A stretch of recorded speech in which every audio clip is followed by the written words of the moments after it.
Okay, so before we actually join our design sheets together, what I'm going to show you first is how I rotary cut my stems, because I never trace any of my stems off onto the freezer paper. It's just as easy to rotary cut them. So we're going to be cutting stems that are about 1/4 of an inch wide. So what we need to do first is to grab our wool, and we want to start off with a straight edge first. So we're just going to run our rotary cutter up the side here to get rid of all those jaggedy bits there.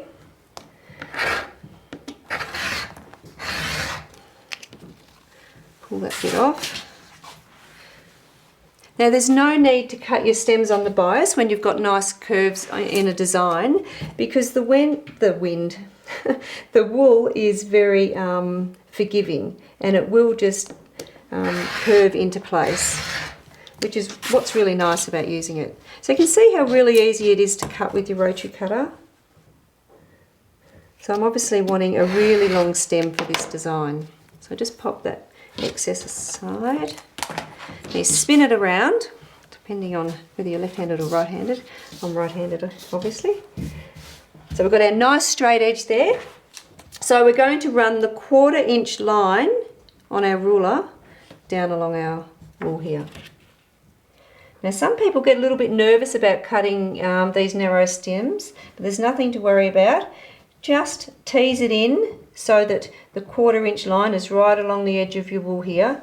Tease it in with your fingers, like that. Looks pretty good to me.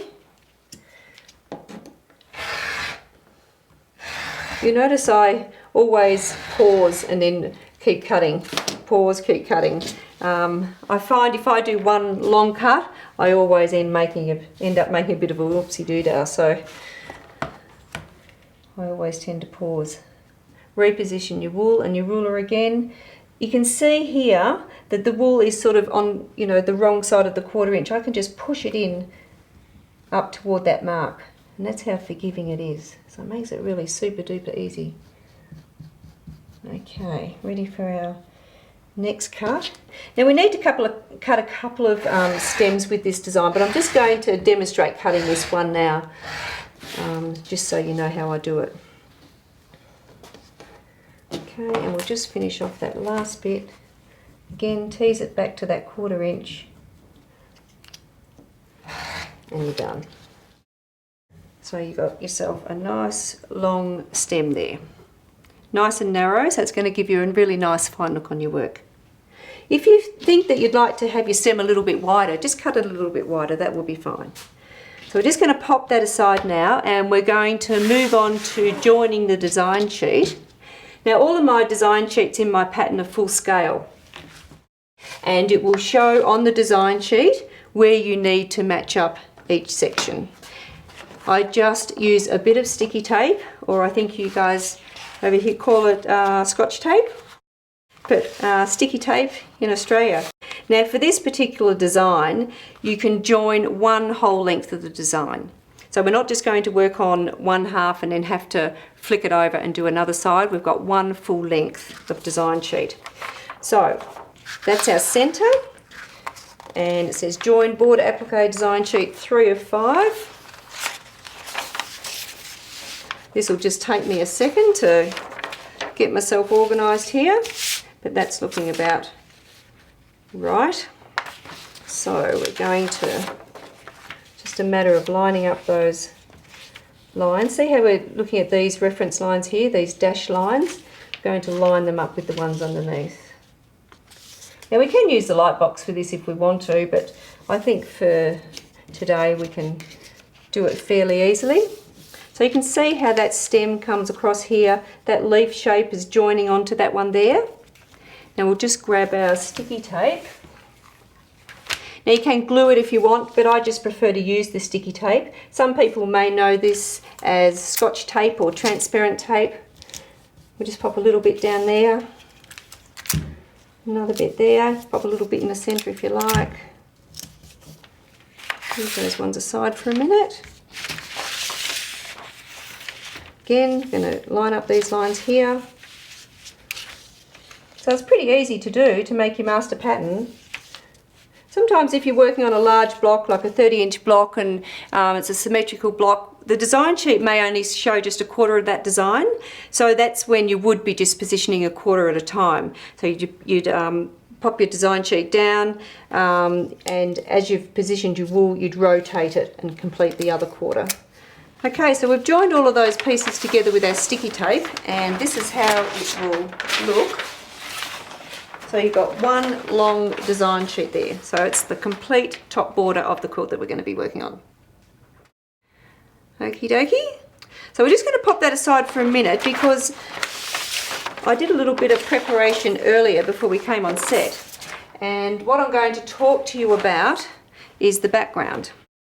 We're going to be showing you some reference lines. So you can see here that I did some prep on half the border. So we've got half of that done there. Now with our background, we've got one full length. Actually, this fabric here, I really wanted to use this stripe, so and I wanted the stripes to run vertically, so I actually joined this fabric in the centre, but the pattern does call for one long length. But if you want to use another fabric that has got lines like this and it requires you to join it in the centre, that's no problem at all. And that actually becomes your centre reference line. So you'll see here that there's a fold line. Can you see that comes right through here, through the centre? That's going to match up that fold line that goes through the centre of my design. So I'm going to flip it over, and what I'm going to do now is mark with a ballpoint pen very lightly right up through that centre line. And the reason that I'm doing that is because, where's my pen? Here it is, over here. When I finish appliquing and I want to trim my border strip back, because I always cut them oversized, because when you're appliquing it does shrink down, it just makes it that little bit easier to trim. Because what I would do, I think from memory it needs to be 10.5 inches finished, so I'd measure from that centre line out and cut.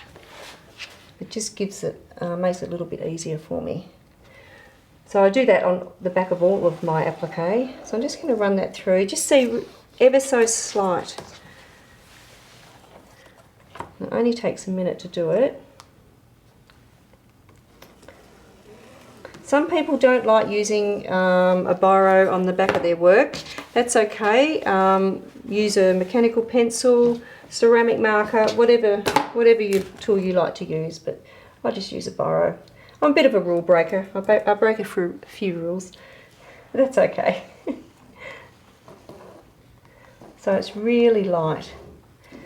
So normally I would have done that obviously before I put this applique on, but I just wanted to demonstrate it to you today.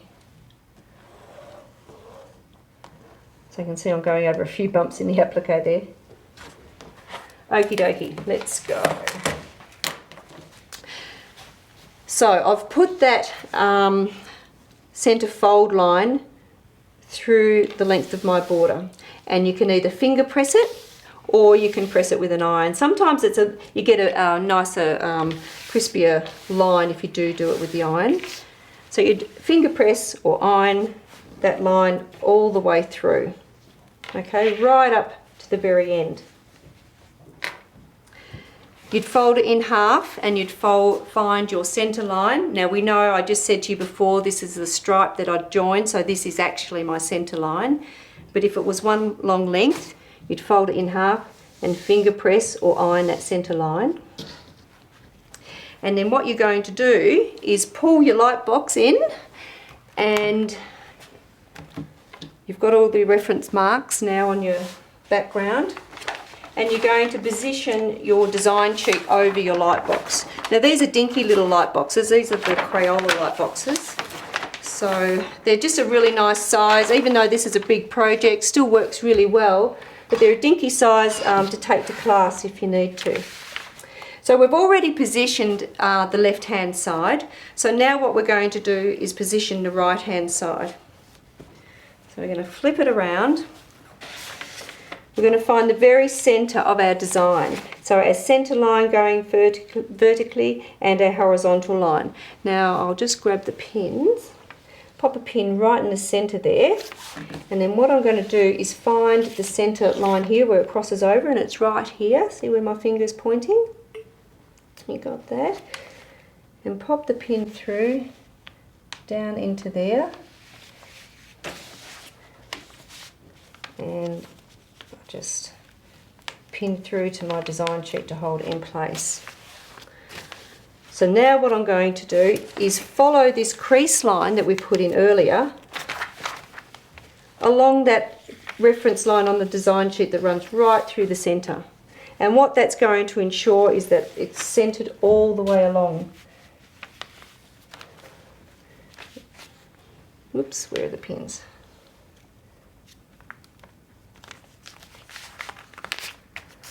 Follow it through. Now you can see I was working on the light box there and I'm not here because I'm just sort of running my finger along and following that biro mark that I put in on that centre line. So it seems to be working okay like this. Okie dokes, we'll just move it along a little. And you can see also my border extends way past my design sheet. Obviously we're going to trim that later on when we've finished appliquing. But it's always good to cut over size because as you're appliquing it, it will pull your fabric in. Okay, we'll just pop one more in at the bottom. Now when you've got a vine like this that has long stems and short stems, you're going to be placing your short stems down first. Because you can see on this piece that I'll just pop that off and move it aside for a second. You can see on the design sheet here, these short stems actually tuck in under your long stem. So you want to pop them down first. I have made the mistake before where I've gone ahead all excited about getting into my sewing and I've thrown the long stem down, sewn it down and realised I'd forgotten to put my short stems in. So, pardon me, that was a wee little problem that day, but we got around it. So we need to position our short stems first, remember, because they're going to tuck under our long stem. So pretend that that applique isn't down. We'd use our design sheet to get the length of our stems. So I would lay a long stem on here, lay it down over my design sheet, get a bit of a feel for how long it needs to be, give it a snip, and that would be one of my short ones. So we'd continue doing that for all of those short stems there. But I prepared a couple just earlier so that we wouldn't be taking up too much time today, and we're going to bring those over now. So I can see through this light box where the stem goes, and we're going to also bring in our sandpaper board. And I'm going to just pop that in front and we're going to start positioning these stems. So this short one comes in over here. I'm just going to move that up a wee bit so I can see it a bit better. There's the bird, and here's our first one. So we're going to run some glue over the length of our stem. Again with that rib side up. Remember this morning I was talking about using the rib side as your glue side. Sandpaper boards gripping our wool. You can see how much glue I'm applying there too, quite a lot. Managing to get it all over my fingers too. Handy to have some wipes there so you can keep your fingers clean. Now that stem is here. So what I'm doing now is just following the design sheet underneath. Now we all have a tendency to want to stretch that stem into place, but we don't want to do that. We want to just let that stem rest on top of our work. So just gently push it down into place. Now I grabbed a stem that was a little bit longer than what I needed. So that's okay, we're just going to snip it off.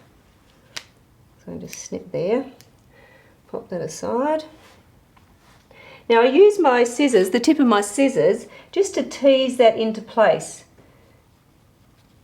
We don't want it having little points in it. We want a nice smooth curve, that's what we're aiming for. Nice smooth curve. And you can see how easy the wool is to manipulate. So just press that down with your fingers. And where the tip of that stem is sitting, the end of that stem is sitting in under what would be your long stem going to come over the top. Just going to snip the end off there on a 45-degree angle, just so it sits in a little bit better under that long stem that's going to go over the top of that. Okay, so we'll just get rid of that little bit there. So it's got a nice smooth curve. Then we're going to move along to our next one. So we're just going to swish this down a little bit. And I can see there's my next stem underneath here. Grab another one over here. bit more glue along the length, a nice amount. Because what you don't want to do is position those stems and then find that they're going to move out of the way. I'm just trying to locate that stem. There it is. I've actually glued one that's a little bit too short. So hang on while I just grab another one. There we go. I think that should do it. Glue this one again. Yeah, as I was saying before, if you don't put enough glue on, what happens is that even when we're popping some staples in to hold it in place, it will lift in places, and you don't want that to happen.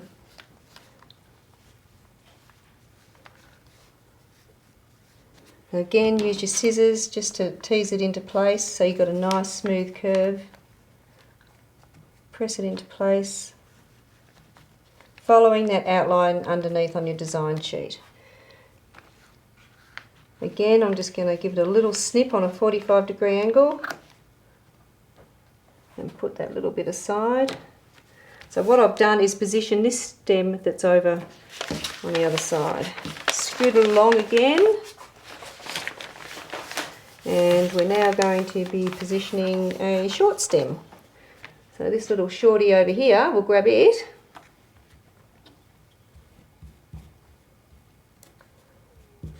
Pop it down. So the stems sit underneath the flower about 1/4 of an inch, and it is marked on your design sheet. It doesn't matter if they go in, sit in underneath a little bit more than that. That's about right. Oops, don't want to snip any of that stem off that doesn't need to be snipped. Press it down with your fingers, snip a 45, get rid of that piece. I'm going to work on a longer stem. Just find where it is. Here we go. Looks like that's the right length we need. Nope, a little bit longer. Must be this one. Okie dokes, we've got all of our short stems down now, so now it's time to pop down our long stem, which is going to cover over all of these ends. So we'll scoot this back along the light box. Move those things out of the way there. Grab one of our long stems that we cut earlier, and actually I'll grab this one over here that hasn't had anything cut off it because it's a little bit longer, and we're going to glue the whole length of this stem.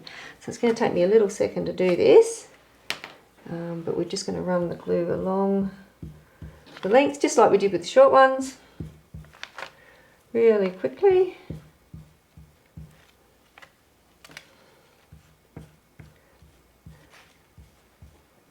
And I'll just do about half. We don't need to do the full one, just to show you. So on the design, those stems cross over. So we're going to actually start placing that stem down from this side, following that design underneath. Pressing it into place, just like we did with the short stems. And you can see how easy it is, it just sits on top. Going up over that 45 degree that we cut on our short stem, scoot it along.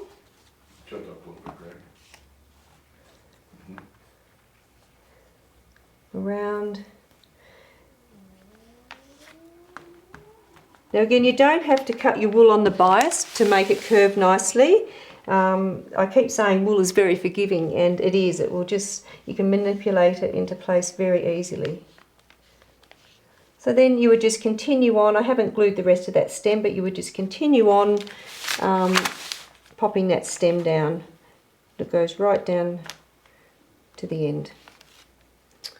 So that's how easy it is to get your stems down. So let's pretend that that whole stem is now glued down. We're going to scoot it back, and we're going to start positioning some of our other pieces that I have cut out earlier. So we will start with a couple of leaves. So you can see here on this side that I've popped some leaves down, and I can see where they need to sit on this side. So 2 light green leaves we're going to grab. Remove your freezer paper. As I said earlier, it doesn't leave any sticky residue. It's purely just to get the shape onto your wool. Bit of glue. Quite generous with the glue, love my glue. And we're just going to follow the design underneath and position it in place. And that is how easy it is. grab another couple. We've got another couple of light green ones.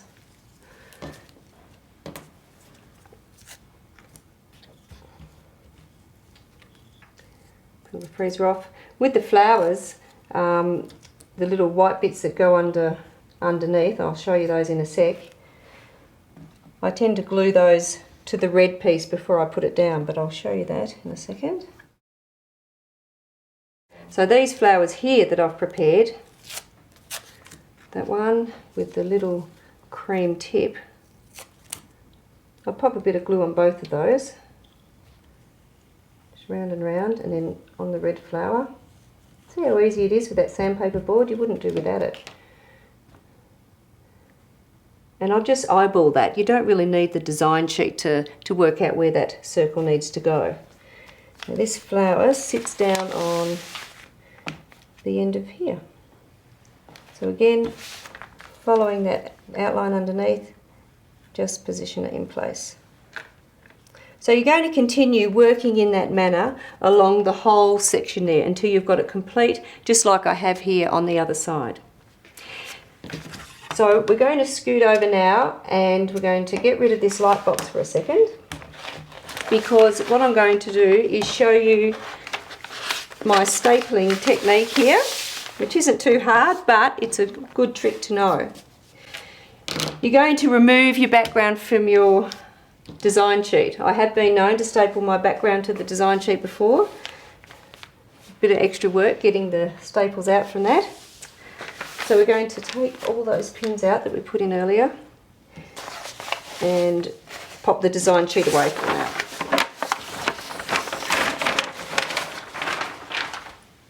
So I've used the glue to position all my pieces in place, but for a really firm hold, rather than use pins, because for me pins get in the way, they prick my fingers, they get caught up in other bits and pieces, I like to use the stapler.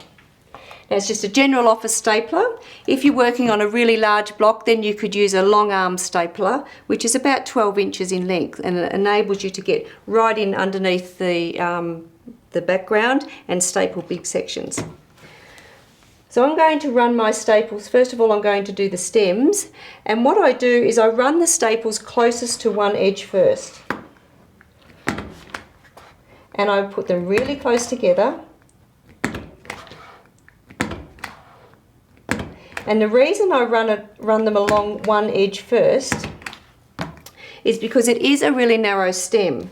So when it comes time for me to do my blanket stitching, I would blanket stitch down this edge first, so the edge furthest away from the staples, all the way along down the length of my stem. And when that side is completed, I would then come back and remove the staples and then applique back up to this point, or back up to the end here. So that's why I staple down along one edge rather than in the centre. So I'll just staple down to that short stem. And this is where the long arm stapler is handy, because you don't have to bunch your work up like this. That will do us, just to give you an idea. Now when you come to stapling the other sections, I always tell people that just imagine when you're basting a quilt, and you always put your hands down and you push your fabric out just to smooth it out so that you don't have any bunching in the middle. Same sort of principle. If I was just to staple, put a couple of staples in around here, and the glue does start to lift a little bit, what happens is your work will start to bunch up and you'll end up with a bit of a puff ball in the centre, and you don't want that. You want your work to be really nice and flat. So again, I'll just staple through the centre this time rather than along the edge. And see how really nice and flat that's making that? I use lots of staples,